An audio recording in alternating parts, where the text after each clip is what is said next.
Hello, welcome back to What's the Point of Slow Yoga with me, Helen Davis from One Step Forward. I'm delighted to be here. You never know when these things start, whether Facebook has already told people I'm here, whether it's actually gone live. So I'm hoping that I'm going to start seeing a few people coming in soon.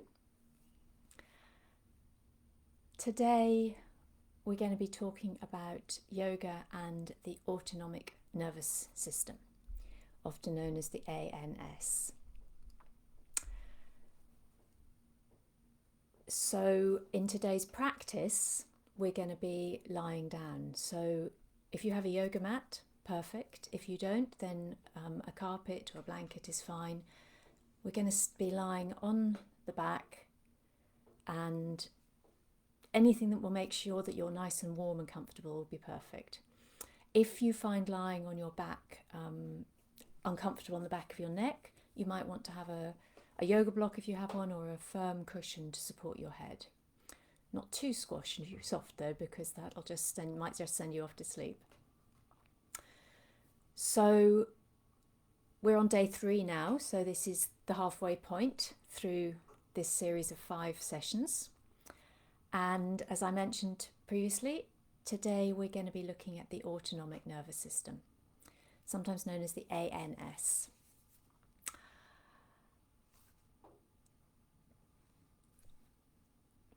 And in today's practice, sorry, lost my words for a moment there. In today's practice, we'll be lying down. So lying on your back. If you have a yoga mat, then do so. Use that. If not, then just the floor with a carpet or a rug or a blanket to keep you warm. Lying on your back, head supported if that's helpful for you, and start with your knees bent and your feet flat on the floor, and just stay in that position, letting yourself rest into the ground. So if you've been following this with me through the week, you'll know that we've already looked at the brain. Yesterday we looked at I've gone completely blank. Yesterday, we started out by talking about what yoga actually is. That's where I lost a day. Yesterday, we looked at the brain. And today, as I say, we're moving on to the autonomic nervous system. So all of this is stuff that I find absolutely fascinating. As you may know, I am a yoga teacher, obviously, but I'm also a clinical hypnotherapist. And over the years, I've learned a lot about how the brain and the nervous system respond and react. And I find it absolutely fascinating how yoga can be incredibly helpful in helping us come back to balance, back to homeostasis, in regulating our system. And that's what I'm doing today, this week, is sharing some of that information about what happens in our bodies, and how yoga in general and slow yoga in particular can really help us to optimize our own body's ability to return to homeostasis, to connect, to engage, and to regulate itself, which is the root of our ability to manage the stresses that we all live with in everyday life, and to respond to what's going on in our body in such a way that we can continually maximize our ability to manage stress, our resilience. So just waiting for a few more people to come on, and I'll be starting in about a minute's time, just under a minute's time, with today's look at the autonomic nervous system. So if you're not already there, get your yoga mat, get your carpet, wherever you are. Let yourself lie down on the floor, flat on your back. Bring your feet flat to the floor. If you need one, if you find it more helpful, you can have a support under your head. A firm cushion is fine. A yoga block is great. Even a book, just something that will allow you to keep your head supported without it nestling into anything. And lying on your back with your feet flat on the floor. Remember, you don't need to remember any of this stuff. These videos will stay on Facebook till the end of the month and then be available in my Facebook group. So let's start today with a quick recap. We've already discovered that yoga is the settling of the mind into silence, and that yoga is not just postures, but includes a lot more. And yesterday we discovered that slow, mindful yoga improves awareness, and awareness is critical to the process of neuroplasticity, which is our brain's ability to change itself. So today we're going to look very briefly at the role of the autonomic nervous system. There are two branches of the autonomic nervous system, the sympathetic nervous system and the parasympathetic. The sympathetic nervous system is the part of us that is responsible for the fight and flight and indeed freeze systems, responses. So one way to characterize this is if you imagine a gazelle on the African savannah, even when it's grazing, it's constantly alert, awake, aware. That's kind of the job of the sympathetic nervous system. When that system is activated by fear, by stress, by pain, our breathing and our heart rate go up. We start sweating, our body becomes tense, and it literally shuts down any unnecessary activity. And in this context, unnecessary includes things like digestion, the immune system, our healing processes. And all of this is a survival tactic because none of that stuff is helpful if you're about to lose your life. And this can manifest in us as hyperarousal. So that's the sense of hypervigilance, panic, anxiety, anger. All of these things can be symptoms of a system under stress. Or it can go to the other extreme and manifest as hypoarousal, which is a sense of numbness, of shutting down, disconnection, poor self-care, weak boundaries, that kind of thing. So we've then got the parasympathetic nervous system, often known as the process of rest, digest and heal. So in this case, let's go back to the African savannah and imagine a leopard post-meal, digesting, chilling in a tree, tail just swinging languorously. That's the feeling of the parasympathetic nervous system when it's activated. Our breath and our heart rate slow, our mind and body relax, blood sugar becomes regulated, we digest food, eliminate waste well, we're sleeping easily. And it's important to emphasize that it's completely normal and healthy to constantly shift between these states. The issues come if we get stuck in one or the other. And we all have our own individual window of tolerance. This is the point between hyper and hypoarousal where we are able to function optimally whatever the circumstances, whatever life throws at us. So anything that can help us to manage that window of tolerance, to maybe open it a little further, is really helpful. So how can yoga help?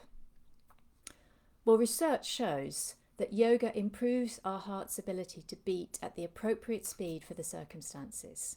This is what's known as heart rate variability. Yoga may also shift our system towards dominance of the parasympathetic nervous system, towards that being more of a default. And yoga is shown to help us widen that window of tolerance, which actually tends to narrow naturally as we age. So everything we can do to help keep it open and widen it further is really, really good. And it's important to be aware that widening that window doesn't just mean resting more. There's a constant dance in our system between hyperarousal and hypoarousal, and yoga can help us find the balance in every sense between those and in other areas of our lives. And in fact, yoga poses can be used to shift our energetic state. So different poses fill us and energize us. Some poses do that. Some of the standing poses, back bends, however subtle they are, can energize us and raise our energy, while things like twists and forward bends have a much more calming energy. And remember, the pause is as important as the pose. It's not just about doing the postures. It's about being in a state, a relaxed state that allows the body, the mind, the nervous system to integrate those results. And another way of doing this, raising and lowering energy, is simply using our breath, conscious breathing. A longer inhale is energizing, a longer exhale is calming. And regular, slow, mindful yoga practice gives us the tools and the awareness that we need to help regulate this dance between sympathetic and parasympathetic nervous system and widen our own personal window of tolerance. So I'm willing to bet that most of us are pretty familiar with the fight-flight response. So today's practice is going to focus on rest, digest, and on how tiny movements can be really powerful. So if you're already there, lying on your back with your feet flat on the floor, allow one foot to exhale away along the ground. And as long as that feels okay on your lower spine, on the rest of your body, exhale the other leg away. And then just allow your mind to focus on your awareness to come to the backs of your heels. And gently scan up the back of your body, noticing all the connections to the floor. Noticing how the left side of the body feels compared to the right side. Perhaps being aware whether one side of the body feels a little longer or a little heavier. Does your left arm or your left leg feel does your left leg or your right leg feel longer?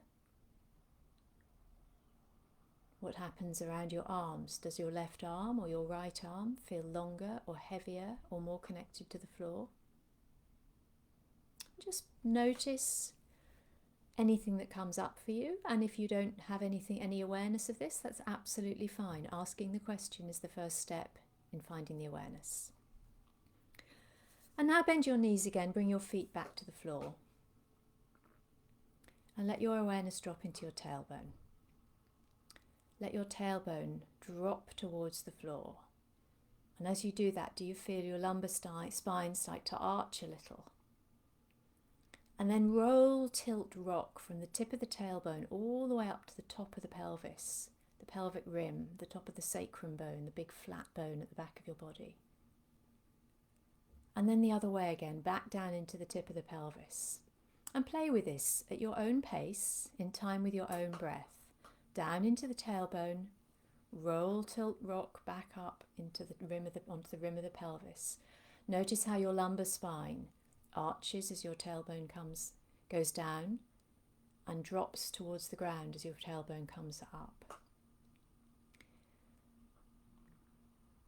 Be aware of what else is happening in your spine, any sense of these movements moving up through the body a little. Just keep this movement going. Don't try to go as far as you can. Don't push in any way. Keep this soft and subtle little movements, exploring, we're playing. And then let the pelvis come back to center, release, rest. And for a couple of breaths, simply allow your whole body to relax.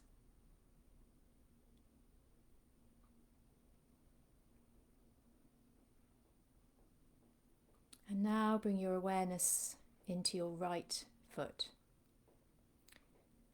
Let your right foot drop into the ground. Make sure, if they weren't already, that your feet are about hip distance apart. Let your right foot drop into the ground and let the right knee continue to point up towards the ceiling as your pelvis gently rolls towards the left. So your left leg will open a little with the pelvis.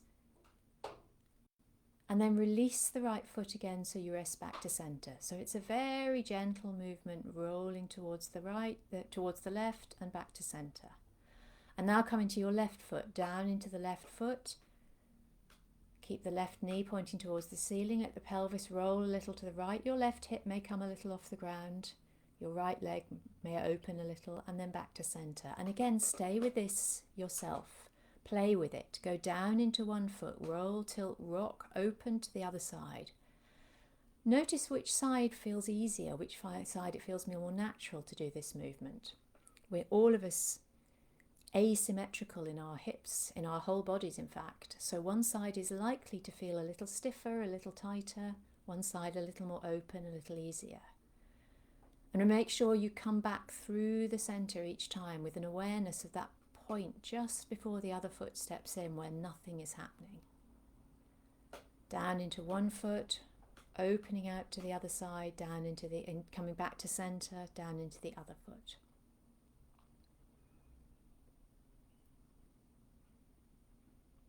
And then rest again. Next time you come back to center, release, relax, rest. Keep your feet flat on the floor. Check in whether there's any areas in your body that you've gathered tension. Your hands, your shoulders, your jaw, your tongue, your lips. Let everything relax. Give it all permission to relax. Maybe it will, maybe it won't, but give it permission. And return to your breath for another couple of breaths.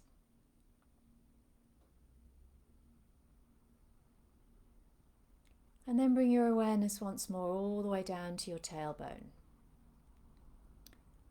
And now, dropping the tailbone into the ground like we did at the beginning, can you now drop into your right foot so that the movement shifts towards the left hip, and then come into your right foot so that you move up towards the top of the pelvis, connecting to the ground, and then into the left foot so that the right side of the pelvis connects, and then drop back into the tailbone. And continue with this movement so you're connecting each part of the outside of the rim of the pelvis that's to the ground, from the tailbone to the back of the left hip, to the top of the pelvis, to the back of the right hip, back to the tailbone. Keep this nice and slow, moving in gentle little movements. Can you get each part of the outside rim of your pelvis to connect to the ground? Notice how it's feeling in the rest of your spine. Do your shoulders, your upper spine respond in any way to this movement, this gentle rolling, tilting, circling movement with your pelvis? Does your head respond in any way? And what happens if you move your awareness to your feet, now that you've got this rhythm, and you use your feet to create this movement rather than moving from the pelvis? How does that feel? If you're not following, you're not understanding what I'm saying, don't worry about it. If you'd like to explore this a little bit more with me, then stay with me till the end of the week, and I'll be giving you an offer for how you can do that absolutely free. But just let that movement continue from the feet, noticing the effect that it has on further up the spine. And then rest, relax, release. Keep your feet flat on the floor, but let everything relax and release again for another few breaths. Perhaps feeling a little echo in your hips of the movement you've been making. And after the next exhalation, bring your awareness back to the tailbone. Let the tailbone drop into the ground. Feel that slight arch of the spine. And then connect down into the left foot so that the movement, the connection moves over towards the right.